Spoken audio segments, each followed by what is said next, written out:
Welcome to Reddit After Hours. This is r/Trueoffmychest, where OP confesses that he's been hiding tens of thousands of dollars from his greedy family for years. Our first post comes from Cupcake Inner, titled, "I sold a naked man something from AutoZone and I figured it's time to let people know." One slow night, working as a manager at AutoZone, I got a call from an older gentleman saying, "I lost a bet and now I need to go into AutoZone and buy something naked." So, being bored and confused, I went along with it, thinking it was just a joke prank call, and said something along the lines of, "Sure, come right in. The place is empty, so if you're quick, you can get this over with, but make sure you wear socks because it's store policy." Well, about 15 minutes go by and I forget all about it. And I kid you not, a nude man walks into AutoZone with only socks. I'm dumbfounded at this point and get my coworker's attention. He's shocked. The guy says, "Hey, I'm the guy from earlier. Can you sell me something really fast, please?" I'm shocked, but hesitantly ring him up for whatever he had. I don't remember because, of course, he was naked. He leaves with his lost bet completed and also leaves us traumatized in the end. So that's how I sold a man something naked at AutoZone. Our next post comes from Impossible Shirt 9412, titled, "I'm beyond frustrated and tired, over it, and here to vent." I'm using a throwaway account since my boyfriend knows my Reddit username. We're both in our mid-30s, me a 34-year-old female and him a 38-year-old male, and have been together for some time. During the past 2 years, he has had issues with keeping a job and looking for one, and it's killed our intimacy, has killed my mood to the point where I've basically let myself go at times.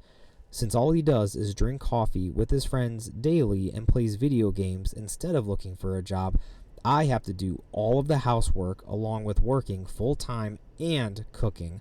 I feel so neglected and unappreciated, to the point where now I've started having an affair with my neighbor because my boyfriend straight up ignores me. I do have a massive amount of guilt, but I also enjoy the attention I'm getting because someone actually listens to me, instead of ignoring me or asking me to pay for everything. This affair started when the new neighbor greeted me every time I was checking the mail and has escalated to exchanging numbers, and now it's weekly hookup sessions. OP, while I absolutely sympathize with you feeling neglected and your honestly deadbeat boyfriend, cheating is still never the answer. Like, you're not even married at this point. Nothing is stopping you from leaving him. You're not tied to him financially. If anything, he's tied to you financially, so just kick him out. 2 wrongs don't make a right, OP. I would seriously just leave him. Our next post comes from Cheap Tennis 7592, titled, "Marrying for Money Sucks and I do not recommend it." I married a 40-year-old when I was only 19. We started dating when I was 17. Yes, it was gross, but that's what happened. The only reason he married me is because I was hot. The only reason I married him was because he had money. I actually do have other redeeming characteristics, but he only married me because I was hot. I know this. Everyone knows this. It doesn't feel great, but I can deal with it. We've been married for 20 years. We have 4 kids. So we are stable and we have lots in common at this point. And yeah, we do love each other now, but if I could go back and slap myself, I would. What nobody tells you, or they try to tell you and you don't listen because you're a dumb teenager, is that marrying like this means you will always owe him for everything, every goddamn day.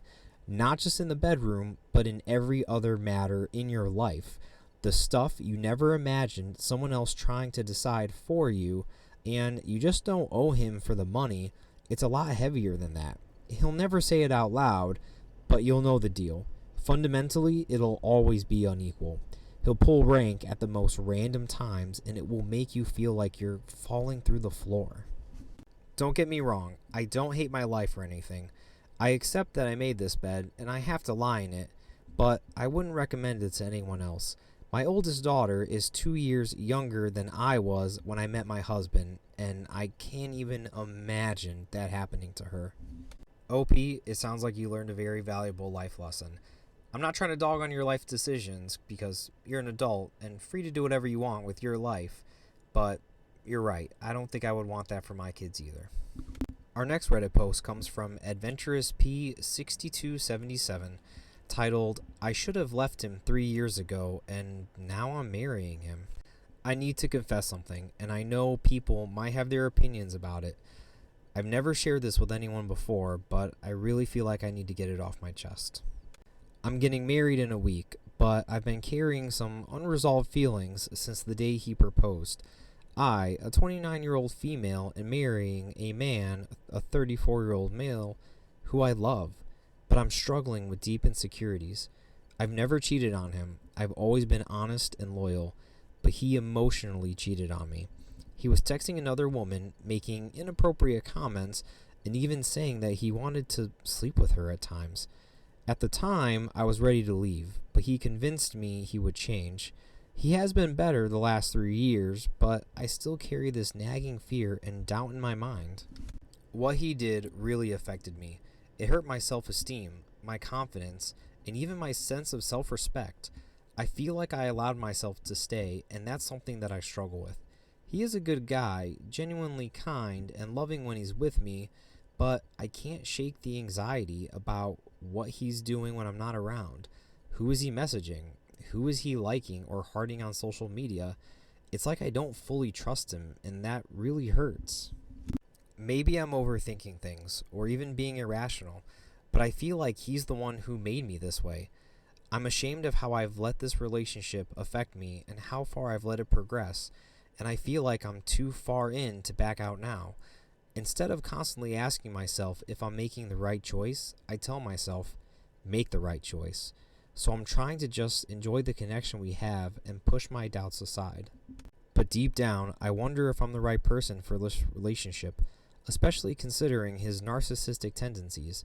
It's exhausting, and I'm just sad.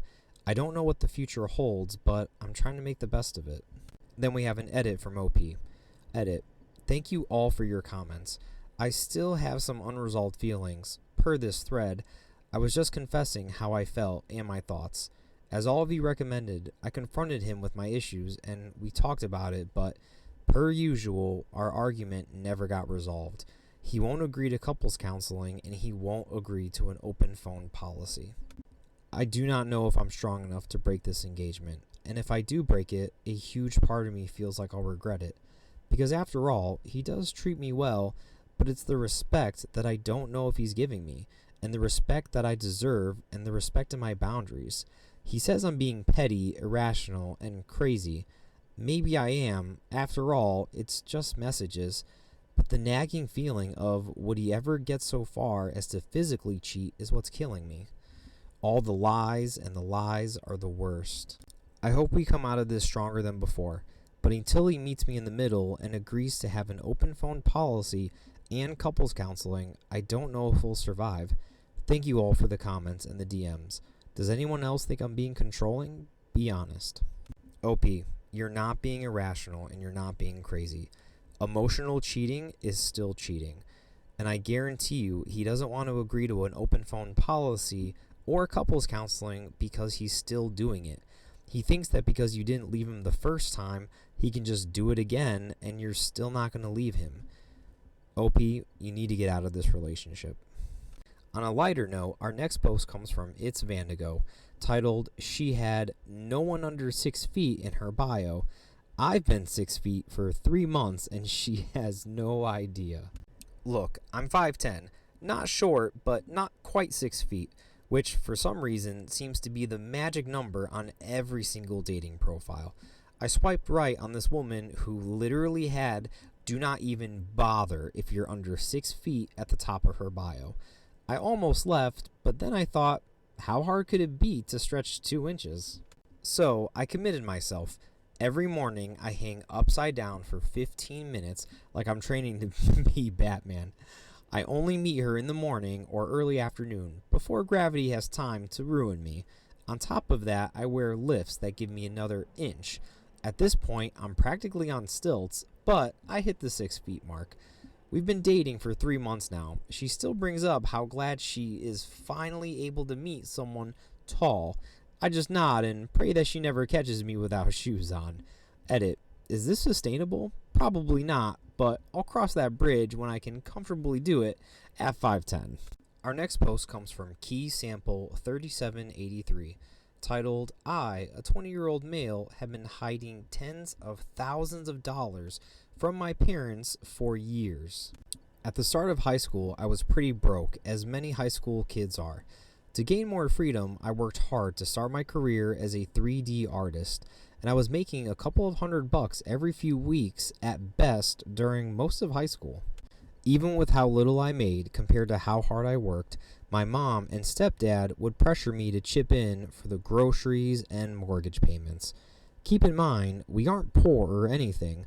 We are actually middle class, and they just wanted more financial freedom for themselves so they could constantly go on luxury vacations. I also had a few siblings, now in the higher years of high school, who they also did the bare minimum for. Not bad enough to where it was child neglect, but definitely not great parenting, considering none of us could focus on our studies while also having to work. The creative industry is difficult and unforgiving, and I put blood, sweat, and tears into my work to get where I am at this age. I'm not going to let them pressure me into making any big contributions to their finances so they can keep going on excessive vacations and spending sprees. Now, only me and my girlfriend know how much I really make. I have been saving tens of thousands of dollars without anyone else around me knowing. One day, they'll find out how much I have. But for now, I will bide my time and take advantage of as little of a financial burden as possible. Once they do find out, though, I'll simply move out and be done with them. Then OP posts an update. Edit. Thanks a lot for the advice and comments, everyone. Just to clarify, I do of course take care of my own expenses and my siblings, since I wouldn't want them to be overburdened like I was. I am not pitching into the household bills because frankly, they don't deserve it. They are very, very much fully capable of handling everything comfortably if they would just tone down their luxurious lifestyle, and I would just be reinforcing their irresponsible behavior by helping them more if I did. OP, that's very kind of you to take care of your siblings, even though you don't really have to. You're a good sibling. And as for your parents, they are 4 out of 5 buttholes. I would absolutely, when you can, just go no contact. My parents were dirt poor growing up, and they never asked me for a single cent. So to be comfortably well off and still exploiting your kids for money so that you can have a more luxurious lifestyle is just crazy to me. Absolutely crazy. That was Reddit After Hours, bringing you r/Trueoffmychest. Thanks for listening, and if you like this video, please like, comment, and subscribe as we put out new Reddit videos almost every single day.